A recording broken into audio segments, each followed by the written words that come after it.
Hey guys, what's up? It's Paul Salazar. I'm here with Kate Caffrey, the newest member of Paul Salazar Group here at Hilton and Hyland, and we're going to be interviewing her so you guys get to know her a little bit more. So Kate joined our team a few weeks ago. She has a very similar background to me. She was a college athlete at South Carolina. Yes, Gamecocks. exactly. Yep, go All Cocks.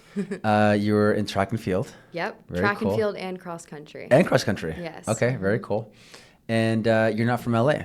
No. So you're almost like me and Kyle, where we're not from LA. We moved to LA to pursue real estate. You have a little bit of a different background, not coming to LA for that reason, but we'll get into that. If you guys have any questions, leave a comment down below. And if you want more videos like this, make sure you hit the subscribe button.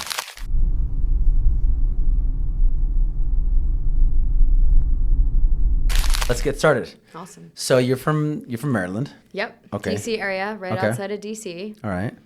And do you have any siblings? Are your I parents do. still okay? I'm the oldest of three, so two Okay. younger brothers. Okay. Which was fun growing Okay. up. Yeah. Two younger brothers. Yep. Okay, so you brought the competitive spirit out of them, or they brought it out of you? I think we're all very competitive, so Okay. it was a mutual bringing it out of each other. Okay. Yeah. They were more into skateboarding. I was more into track. So. Okay. Yeah. How'd you get into running? I Like, actually, how does it's a one get funny into running? story. Yeah. I played soccer like Okay. yourself, and I missed soccer tryouts in high school. Okay. And I wasn't You good enough missed it? for them to let me. Like- My family vacation was scheduled during the soccer tryouts. No. So I got back and I was heartbroken. I was crying. I was like, what am I going to do? And I wasn't quite at the competitive level to just make the team after missing the tryout. So I then did cross country because it was the same season as soccer. Okay. And Oh, it is. Yes. my first cross country meet, I ended up doing really well, and I made the varsity team on the first try. So Oh, you did. So Yes. as a freshman, you made varsity. yes, on my for your high first school. race, I ran. I had been running my whole life. My dad gave me my first pair of running sneakers at the age of like 8. He was a big runner. Okay. I just didn't know it, and so I hit the course, and That's amazing. Same day, So made you the team. you started running like competitively in like actual competitions as a freshman. Yeah, as a freshman, Okay. and then So you started late. fell in love with it, and yeah, I mean, I guess I just liked winning, so it was Yeah. fun to be good Okay, at all something. right. I was better at that than soccer for sure, so Uh-huh. it was just a natural transgression. And then Yeah. track came around the next season, and I fell in love with the mile race. It's very fast paced, but still long enough to be considered long distance, and it was a lot of fun. So I used to date a cross country track runner in college. Nice. They're the best. So how does that correlate? I mean, obviously it's running, but cross country. What is the distance in college? The distance, it's a 5K. Oh, it's a 5K. Yeah, so All- it's all the races. 3.1. Yep. All the races are 5K. Yeah, Okay. so you just continue to run 3.1, but it's all on different courses. They can be hilly, they can be grassy, they can be more flat. So it keeps it interesting. Yeah. Yeah. And then obviously then you transition to a much shorter race, which is the mile race. Yes, yeah. Which is also its own different kind of technique, and obviously it's like strategy. I've seen those Yes, races on yes. TV, and it's very like everybody's kind of watching each other, and they're just kind of waiting to see who goes first. It's quite Comes down to yeah. the last 400 meters. In Yeah. the Olympics this year, it was wild. Yeah. Someone won that wasn't supposed to, all based on strategy. So yeah, exactly. That's really cool. Yeah. Okay, that sounds good. So where did you get that competitive spirit out of? Because I think that's important when we're talking about real estate and sales, right? Yeah. Because you've been in sales for a long time. Yeah. So where does that come out? Is that from your father? I think so, and I've always just had a high standard for myself, so I almost compete against myself, if you will, just holding a very high standard. But once you get into competing, it's a little bit addictive, or at least it was for me. I always wanted to be at the top of, I wanted to win the race, and actually someone on my team was one of the best in the state. So I actually never won in high school. I always got second. Really? So it But that's actually great because pushed me to I be was gonna say even that. better, because that's why I want to surround myself with high achievers, because I know from back in the day at track, I would have never been the runner that I was running a 5-minute mile, because if I hadn't had this girl on my team that was constantly in front of me, pushing me to try and, catch up to her. So I think that was a part of it.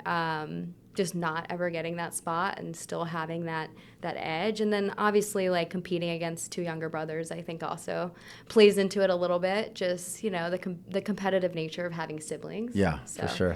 for sure. That's cool. So I had two older brothers. Okay. And an older Okay. sister. So like I got like my competitive spirit from them, you know, Yeah, just exactly. always trying to beat them, but I could never. I mean, I did obviously once I got older, Yeah. and I crushed them all. You Yeah, it's know, like Allie on my team, like Yeah. trying to catch up to her. yeah, that's cool. And Yeah. then you got recruited to go run. You got recruited for the mile or for cross country or For both? cross country, the track team at South Carolina is incredibly good. So I walked on, and I did go into the cross country team as the fastest incoming freshman. I had like mono my first year and was a little bit out of commission. I got No. red-shirted. Yeah, so freshman year was rough, but then I got back out there. So Okay. yeah, Cool. And then you ran another 4 years after that? I ran for another 2 years. 2 years. Okay. Gotcha. And what was your experience like? Did you run both cross country and the mile? Yep, Okay. I did, yeah. And in college, my mile wasn't as competitive as it was in high school, but in cross country, I still held my own and was, ranking like top 20, top 50 per race, depending on how big. So Yeah. still medaling in some cases. Yeah. What conferences were you in? SEC. Oh, so that's Very, very that's competitive. really There were competitive. girls on my track team that have Olympics. Olympic medals. Yeah, for sure. They've Yeah. won Olympic medals, and I was Yeah. in the room with them learning, Who are some of those girls? training, and I don't even remember, but Okay. the track team there is very successful, and they've had several medals. Like even That's this year in cool. the Olympics, there's 4 or 5 people that were on the team That's that awesome. made the Olympics. Yeah. Yeah. That's Mostly really on the cool. sprinting side. So Okay. hurdles, sprinting. Yeah. And, yeah. Okay. So after you graduated college, like, because I remember when I was in college, I studied business. Yeah. And like my whole Same. identity was playing soccer because I played my whole life. Like Yeah. you started in late, like as a freshman, but I started like, you know, that was my whole identity. Yeah. And after college, I was just like, what am I gonna do? You know. And I got felt into that a little bit too. Yeah, and I got into it because of my mom. But if it wasn't for my mom, I don't know what I'd be doing right now. You know. Yeah. Like in terms of like, you know, being an entrepreneur or, you know, working for somebody. Yeah, But yeah. how was that for you when you left college and going into the workforce? Yeah, I also majored in business and marketing, but I did a minor in fashion merchandising and fashion. My school had a good like center for fashion. And I think my interest started to perk there. So I had my sights set on New York City. I wanted to, be that girl that moved to New York City directly after college. I got an internship at Ralph Lauren my senior year. So I got to spend the summer before senior year in New York City working for Ralph Lauren, which is like a dream. Got to meet him in the elevator one day. It was amazing. That's cool. And I was merchandising handbags and small leather goods. So I was up in the showroom, like making sure that the handbags were organized perfectly for the buyers to come in and pick out what they wanted to buy for that season for the department stores. And that's where I kind of got a taste of fashion, and I knew I wanted that to be my next step. So, still ran when I moved to New York City and still had that in me, just wasn't doing it competitively. I think even though I only competed for those almost 8 years, it still took a lot out of me, and I was kind of done at a certain point. I just wanted to do it leisurely versus competitively. It's a lot. And then I jumped into fashion, which is just as competitive. So it's a cutthroat industry. So after college, moved directly to New York, got a job at Bloomingdale's corporate, which is like unheard of, and moved, I think, August after I graduated in May, and just joined the New York City life and the competitive cutthroat industry that it was. And it was amazing. Yeah, I was on the Bloomingdales.com team to start. We bought like Burberry and Kate Spade and a bunch of fun brands that you know of. And then I went through their executive training program. And you were living in the city? Yeah, living in the city. I've always wanted to live in New York. That's paying that's a lot so of money cool. in rent and making a little bit of money. But just having a good time. Having a great time, Yeah, yes. for sure. I will never forget it. It was a great place to land right after school.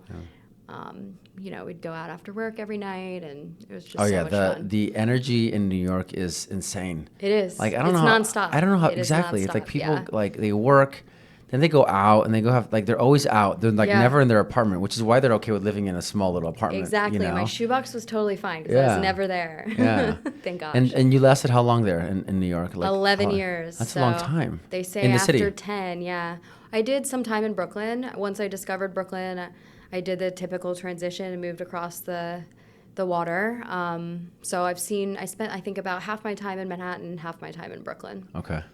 Very So, cool. Yeah. But you were with Bloomingdale's the whole time or no? No, I was with Bloomingdale's for 2 or 3 years, and then I moved to New York and Company to do buying, and a company called Ideally, which was a flash sale site similar to Gilt. And then I discovered the tech industry. Okay. And I transitioned slowly into cannabis tech. Okay. So Yeah. so how'd you move from like fashion to cannabis tech?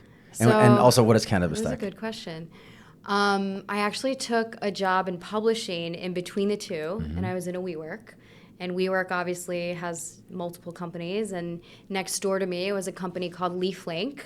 And it was a cannabis tech startup that was building the supply chain backbone for the cannabis industry. And I heard of it, and I was like, I didn't even know that there were jobs in cannabis yet. It was in 2018, before, most states were legal, unlike our great state of California. And so I caught wind of it. I got to know the team, and they were looking for a customer success manager, which is like a hybrid between sales and customer service, if you will.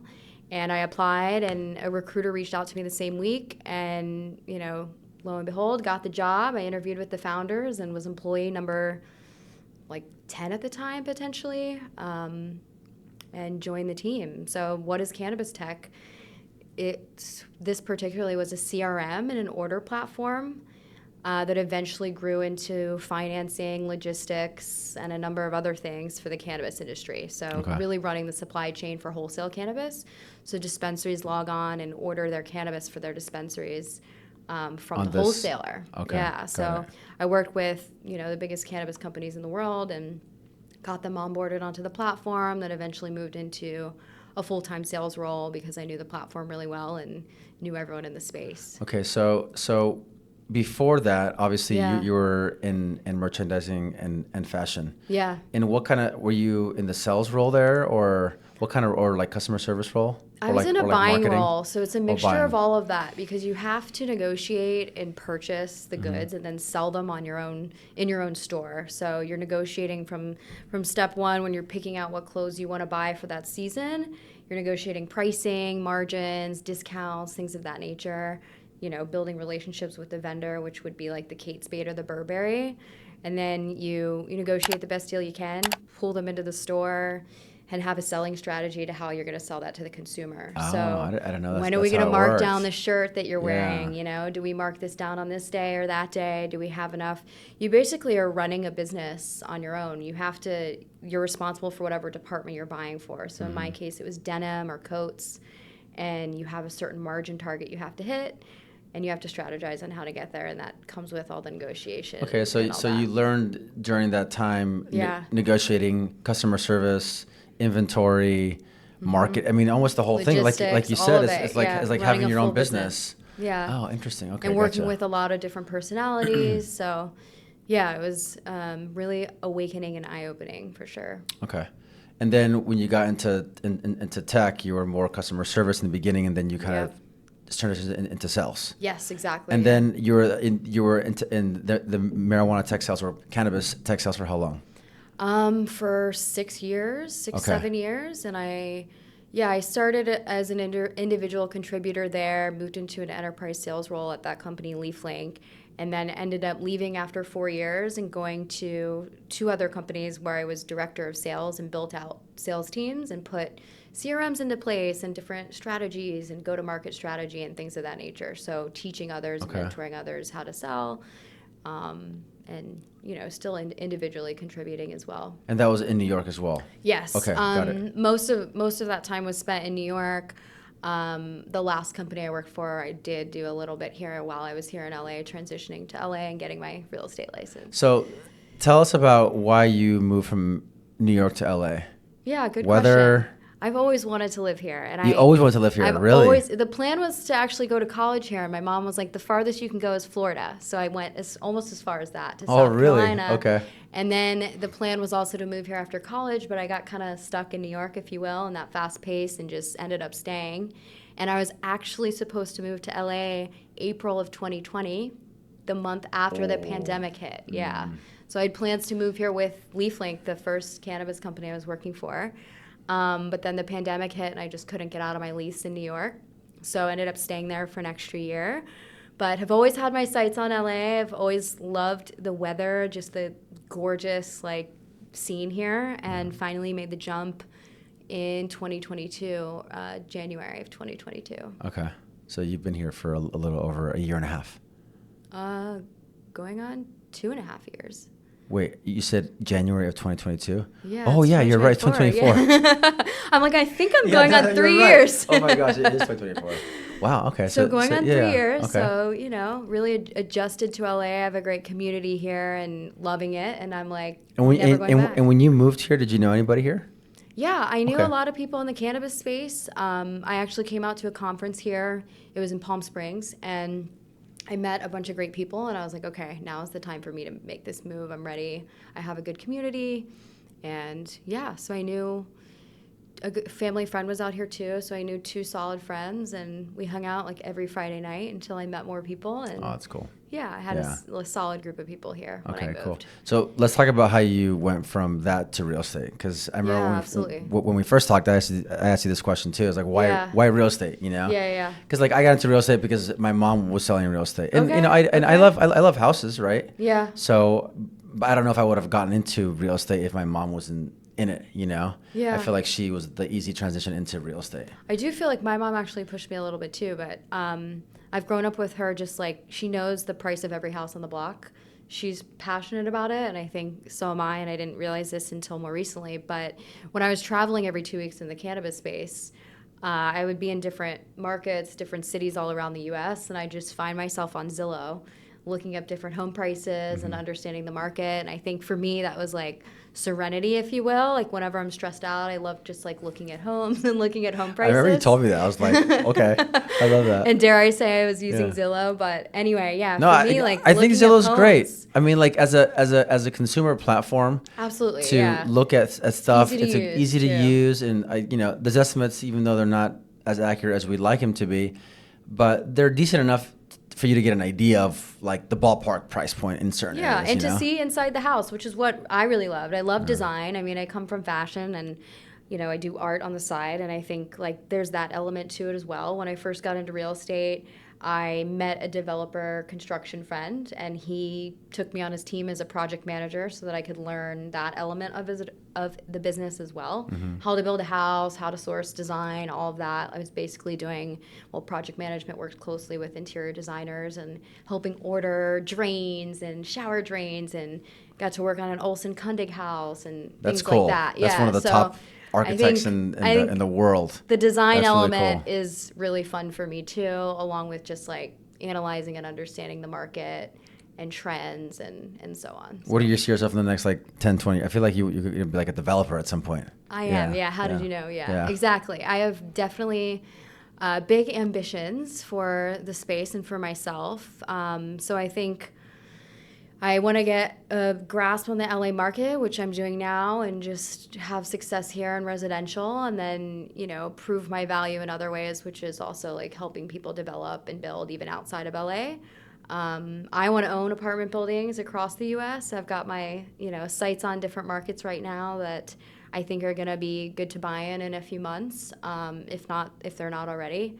And just learning that side of the industry. Yeah. So you like everything about real estate. You like the design portion, the actual development part of it. Yeah, I do. Helping out clients. I mean, you love houses. I do. The one part I don't like is being a project manager. I don't know if I would do that again. I have a lot of respect for the project managers of the world. I think that role is very difficult, and I like the design and like build out process a bit more, like higher level. Yeah. But yeah. Yeah, because you're just kind of dealing with everybody. And I mean, there's so much to that goes on in like building a house. Yeah. So it's that's super just, interesting. Yeah. I mean, from like the actual build to all the opinions in the room. Yeah, I think, and I think that developing in LA is tough, and it's difficult to find the right property. But I think in other markets, there's huge opportunity. I mean, you see all the houses that are being built here in LA. Yeah, I mean, there's opportunity everywhere. Here too. Yeah, right, for sure. You just have to know at what price to buy at. If you buy at a good price, then you'll be fine. Yeah, right? Absolutely. So what are some of your favorite areas of LA? Like if you were to live somewhere, I mean, you're a West Side girl right now. I am. You're a West and Side I think girl. I'm going to keep it that way because today's one of the hottest days. West Side, of the Best summer. Side. Yes. And the West Side just has this. It's cooler at night. The temperatures don't get as harsh as you get when you go more central. I'm definitely a Malibu girl. I'm a Pacific Palisades girl. I'm going to stay close to the beach because I spent 11 years in New York City and I'm just ready for beach time, I think. It's also just beautiful, and like the weather definitely has something to do with it as well. Yeah, it's much cooler for sure. Yeah. What do you think about the marine layer though? Like like the first 3 months of the summer. I'm a New Yorker. That's the one thing. The marine layer, is you're right. I'm like, I'm used to it. It does burn off. It's rough though during the winter. We've had, some rain over the last 2 years. I think I moved here and the rain came with me from The New rain York. did come with you over the last 2 years, which is good. We need some rain. It is good. I mean, there are less fires and less droughts, but I think the marine layer, I can definitely get past that, especially thinking about a day like today where more central, it's like 110 degrees. And when I go home, it's only 90. Yeah. So I think that's worth it. You have trade-offs everywhere that you live in LA and anywhere else. So I think that's one that I'm definitely willing to. But you have friends all over LA. I do. I'm constantly driving. East Side friends. Yeah. Lots of East Side friends. Lots of friends surrounding WeHo. I'm all over. Like last Friday, I drove all the way across town to Echo Park and back and forth. So. And what are some of your hobbies? Like, what do you like to do? Like if people were to get to know Kate, besides real estate, like what do your weekends look like? I still run all the time. I love to work out. Love to get a good workout in. I'm a little bit of a foodie, so I'm discovering all the sushi in LA. Okay. Big sushi person. So been slowly trying, the different spots there. There's lots of different really cool venues that you can check out. Better food here or New York? You're putting me on the spot. I definitely think New York has the better food. Okay. Being a sushi person, sushi might win here. But, I mean, you've got such great Italian and such great cultural food back in New York. I don't know. The Mexican food here might make up for it. But I'm still eating my way through LA. Okay, so we'll there you go. Ask me again in 10 months. Yeah, one meal at a time. Yeah, absolutely. Okay, cool. I mean, what else? We didn't talk about your 5-minute mile, thing that you're trying to do. I'm still trying to get back to my 5-minute mile that I ran when I was younger. I think that's a wild dream. I think a lot of people want to run a marathon in their later life, and I have no desire to run that distance. I'm not into that, so I'm just going to What's your current 1-minute mile? My current mile, I actually haven't done a time trial in a minute, but I think I'd probably be around like a 6:45, 7-minute mile. Okay. So I have a bit of work to do. You have a lot of work. I have a lot of work. I thought you were going to be like 5:30 or 5:40. No way. Okay. I mean, this is like a next 5-year thing that I'll have to inch towards. Okay. But my goal this year was to run a 21-minute 5K. And that's I'm actually probably going to achieve that. We'll see here. So it's like 6:30. 6:45, 6:30. Okay. Yeah. Okay. Very cool. Very cool. Yeah. All right. Well, Kate, thanks for coming on to the podcast studio, I guess. Thanks for having me. Yes, for sure. Any last things about getting to know Kate, like the market you like? I mean, obviously you like the West Side, but I like all of LA. LA. You sell all over LA. Yeah, I love all of LA. I think, like we talked about, there are trade-offs and pluses and minuses to each piece. Like East Side has some really cool Spanish houses that you can get for a lower price than you can on the West Side, and just different reasons to like each area. I mean, more central, closer to certain areas of town. I think where you work is really important too. Yeah.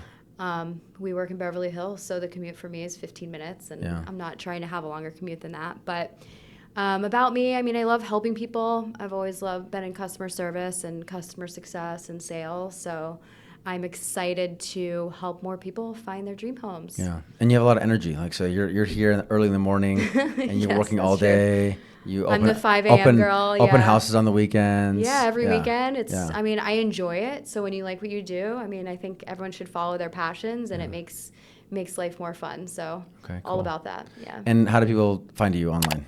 Find me online. What's your Instagram handle? The Real Kate Caffrey. We'll put that in the comments because that one's harder to spell. Okay. And yeah, Kate Caffrey. Okay. Sounds good. Yeah. Or leave a comment down below and she can reach out to you. Exactly. All right, Kate, thanks for hopping on. I really appreciate it. And if you guys have any comments or questions, leave one down below, and we'll see you next time.